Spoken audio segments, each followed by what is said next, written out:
This is the peanut butter and jelly from the future. Let me explain. This is the peanut butter and jelly you told your girlfriend not to worry about. The one peanut butter and jelly to rule them all. Taste is totally personal preference. The peanut butter and jelly from the future doesn't need a lot of ingredients. And when I show these things off, it kind of does look like ingredients from the future. It's relatively simple. I have some frozen berries from Costco. This is peanut butter powder, shaved coconut, whey protein, which is optional, and some agar powder. Now look, you don't have to take these extra steps to make a really great peanut butter and jelly sandwich. You could also follow my friend Brian's instructions on how to make an adult peanut butter and jelly sandwich, which looks fantastic. But this is the least messy peanut butter and jelly from the future. And you can meal prep this. I know, it's weird. Now, since it is the winter time, I am using the frozen berries from Costco, but you can also just use regular jam and apply the same methods I'm doing with the agar powder to thicken the jam further than it already is. For this, I have 2 cups of frozen berries. This is going right into my pot. And I realize wearing a white shirt while doing this is probably a mistake. Now these berries are just gonna cook down for a few minutes until they become nice and liquidy. That's when we're going to add our agar powder. Hey Gandalf, what's up? I'm making berries, you don't want this. You know, I'm making berries. After a couple of minutes, this is what my frozen berries now look like. You can see they're kind of melted down a little bit and they've released quite a bit of liquid. I'm adding just a pinch of salt to the berries just to help bring out the flavor. Now, agar powder is a thickening agent similar to gelatin, but it uses seaweed instead. So this is technically vegan. It does get a bit more thick than gelatin does. So keep that in mind and you're gonna see what this looks like as I thicken this thing up. For my 2 cups of frozen berries, I'm using a little less agar than I should. That's because it's actually cooked down into less than 2 cups because it was frozen. And Gandalf, you don't need this. This is seaweed, sir. This is seaweed. So instead, I'm using 1.5 teaspoons of agar powder instead of a full 2. No, Gandalf, okay, do you wanna just see? It's just agar powder. It's nothing for you. Watch out, dude. Now, unlike gelatin, which you do have to bloom before incorporating into other things, agar powder actually has to be boiled for a few minutes to activate. So now I'm gonna kick this up to like a nice medium-high heat and just cook this until it starts to thicken up. And that's pretty much it. You can stay there if you don't come over here. I don't run the house. He does. What? What do you want? Do you want pets? Okay. He's like, oh, you haven't done this in a week. Yeah, I haven't cooked in a week, huh? Yeah. Did you miss this? Did you miss this? Yeah, I missed it too, buddy. Watch out, this is getting hot. This is getting hot, buddy. Don't come over here. I'm trying to show the people peanut butter and jelly from the future. You know, can you get down?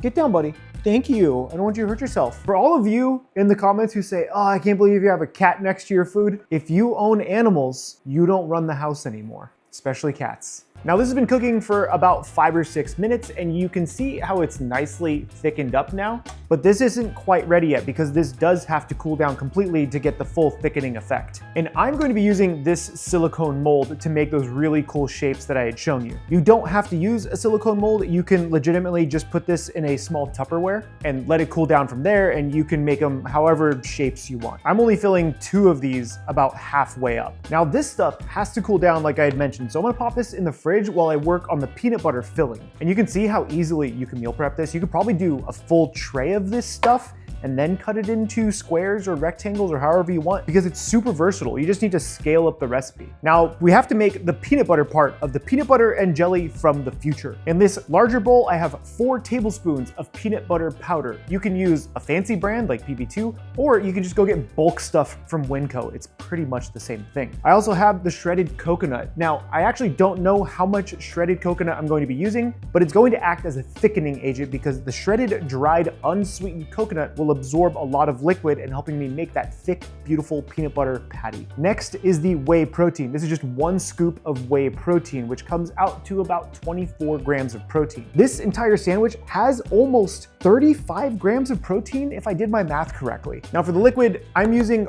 almond milk. It's just good old Costco almond milk. You can use regular milk if you really want to. You can use half and half, or depending on when this video comes out, you can use the milk from the future. Now I'm starting off with about 3 tablespoons of almond milk. Very, very, very small amount. And this is just to kind of get it started. It needs to be relatively dry. So you can see with 3 tablespoons of almond milk, it still looks like the Sahara Desert. So I do need to put in more liquid because I still have to add all of this whey protein. 1, 2, 3. And as a surprise to no one, this can also be meal prepped into those same beautiful rectangles. You can see as soon as I added those 3 tablespoons additional of almond milk, it started to come together into a paste. But this is way too liquidy for what we need. So I'm gonna continue to mix this until all of that whey protein is fully combined with that peanut butter powder. This is just the Gandalf cam now, I think. This camera right here, this one is just for Gandalf. Now, when it's in this liquidy stage, before we add the coconut flake to thicken it, this is when you can do stuff like throw in some chocolate chips, throw in some peanut butter chips, throw in potato chips, which would probably be delicious. But in this case, I'm gonna keep it simple. I'm gonna start adding in my unsweetened coconut. We're gonna start off with about 3 tablespoons worth and start mixing this together. The goal is to get this nice and dry. Is this peanut butter and jelly with extra steps? Yes. Is there a reason for me to do this? Yes. I don't know what that reason is other than my own curiosity. Now this is 6 tablespoons of unsweetened coconut. You can see it's still a little too wet for what I need, so I'm gonna add just a touch more peanut butter powder to this. Alternatively, yes, I could have added less almond milk. And that feels like tar now. It's exactly what it needed. Now I can scoop it up, and this is what we want. Now to form this, I'm using the same exact mold as before, so this way it looks really, really cool. Imagine you got this for lunch and you were at school. You'd be the coolest kid in school. I'm gonna put quite a bit into each of these molds, still going for about halfway full. Should be able to get just about the same amount of berry as I am of peanut butter. Use a butter knife or an offset spatula just to make sure it's nice and even. And then this is going to sit in the fridge for at least an hour so the coconut has time to absorb any additional liquid. And then we can make our sandwich. Time has passed and this is kind of ready to plate up. Look at what happens when I do this. But you can easily pop out the jelly. Look at this jelly cube. What on earth is this? This is a PB&J from the future. To make a sandwich, I'm using 1 slice of milk toast. This is just kind of like a Japanese milk bread that I really enjoy, but you can use any bread that you want. Now I'm going to carefully remove the peanut butter first. The peanut butter is going to be fairly sticky because of that whey protein powder too. I have my glob of peanut butter right here. This is going to go right onto my piece of toast. Now this is kind of awkward because the toast is bigger than the peanut butter, and the last time I made this, it wasn't. So we'll make it look good. Then I'm gonna take one of my jelly slabs and place it right on top of the peanut butter. That's why I kind of like using a mold like this, mostly because now it's nice and even. You can see what this looks like right on that piece of bread, but this is not quite finished. We have to make this look really pretty. I'm gonna cut my piece of toast right in half. This is so many steps for peanut butter and jelly, but this is peanut butter and jelly of the future, so it requires extra steps. Place the other piece of toast that I just cut underneath the main piece of toast, and then I'm going to line this up. Remove those, remove the crusts there, and remove the crusts there. I take the piece of toast that we just lined up, place it right on top. Look at this. This is not going to waste.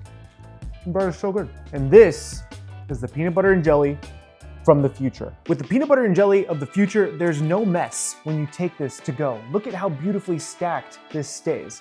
The jelly, the peanut butter remain separate. The bread doesn't get soggy. It's perfect. This is from the Jetsons. With the normal peanut butter and jelly from the Flintstones, this is the mess you have to deal with. The jelly gets everywhere. The peanut butter is now part of the bread. There's no separation, and it's all a mess. Then you go to work and you have to eat your peanut butter and jelly from the Flintstones. You hold it like this because you're a Neanderthal, and it gets everywhere. Feel really good though. But with the peanut butter and jelly from the future, you can easily remove it from the bag. No muss, no fuss, no mess. This is the peanut butter and jelly from the future. That's 2077, baby. My name is Paul, and remember, keep playing with your food.